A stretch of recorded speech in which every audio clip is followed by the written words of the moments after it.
তুমি এসেছিলে হাওয়ার মতো। আমি নিঃশ্বাস বন্ধ করে বসেছিলাম, যেন তোমায় এক মুহূর্ত বেশি টিকিয়ে রাখতে পারি। তুমি এসেছিলে, আর আমি সেই হাসির ভেতর যেন নিজের জন্য একটু জায়গা খুঁজেছিলাম। তুমি নাম ধরে ডাকলে, আমি সারাদিন সেই ডাক বুকে বয়ে বেরিয়েছি, যেন ওইটাই আমার প্রাপ্তি। তুমি গল্প করেছিলে কারো কথা ভেবে, আর আমি চুপ করে থেকেছি। ভেবেছিলাম হয়তো কোনো একদিন আমার কথাও বলে ডাকবে, আমার কথাও বলবে কাউকে। তুমি চলে গেলে যখন, আমি বলিনি কিছুই, শুধু তাকিয়েছিলাম, যেন চোখের আড়ালে নয়, মনেই তুমি রয়ে যাও।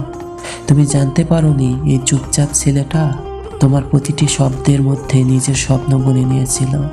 তুমি জানতেই পারোনি তোমার প্রতিটা বন্ধু ডাকার ভেতরে আমি ভালোবাসা খুঁজতাম। তুমি আজও হাসো অন্য কারো হাত ধরে, আর আমি আজও ভালোবাসি তোমায় কোনো দোষ না দিয়ে, নিজেকেই দোষী ভেবে। ধন্যবাদ।